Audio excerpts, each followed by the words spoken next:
ನಾಪತ್ತೆಯಾಗಿದ್ದ ಭವಾನಿ ರೇವಣ್ಣ ದಿಢೀರ್ ಪ್ರತ್ಯಕ್ಷವಾಗಿದ್ದಾರೆ. ಜಾಮೀನು ಸಿಗ್ತಾ ಇದ್ದಂತೆ ಪ್ರತ್ಯಕ್ಷರಾಗಿದ್ದಾರೆ ಭವಾನಿ ರೇವಣ್ಣ. ಎಸ್ಐಟಿ ವಿಚಾರಣೆಗೆ ದೌಡಾಯಿಸಿದ ಭವಾನಿ ರೇವಣ್ಣ ಎಸ್ಐಟಿ ವಿಚಾರಣೆಗೆ ಹಾಜರಾಗಲು ಕೋರ್ಟ್ ಸೂಚನೆಯನ್ನ ಕೊಟ್ಟಿತ್ತು.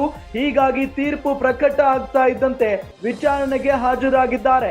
ಇಷ್ಟು ದಿನಗಳ ಕಾಲ ಭವಾನಿ ಎಲ್ಲಿ ಹೋದ್ರು, ಯಾಕೆ ಯಾರಿಗೂ ಕಾಣಿಸಿಕೊಳ್ತಾ ಇಲ್ಲ, ಯಾರ ಸಂಪರ್ಕದಲ್ಲೂ ಇಲ್ಲ ಅಂತ ಹೇಳಿ ಸಾಕಷ್ಟು ಚರ್ಚೆ ಆಗ್ತಾ ಇತ್ತು. ಅದಾದ ನಂತರ ಫೈನಲಿ ಇವತ್ತು ಜಾಮೀನು ಸಿಕ್ಕ ಬಳಿಕ ಅವರು ಪ್ರತ್ಯಕ್ಷರಾಗಿದ್ದಾರೆ. ಎಸ್ಐಟಿ ವಿಚಾರಣೆಗೆ ದೌಡಾಯಿಸಿದ್ದಾರೆ ಭವಾನಿ ರೇವಣ್ಣ. ಎಸ್ಐಟಿ ವಿಚಾರಣೆಗೆ ಹಾಜರಾಗಲೇಬೇಕು ಅಂತ ಹೇಳಿ ಕೋರ್ಟ್ ಸೂಚನೆಯನ್ನ ಕೊಟ್ಟಿತ್ತು. ಹಾಗಾಗಿನೇ ತೀರ್ಪು ಪ್ರಕಟ ಆಗ್ತಾ ಇದ್ದಂತೆ ವಿಚಾರಣೆಗೆ ಹಾಜರಾಗಿದ್ದಾರೆ ಈಗ.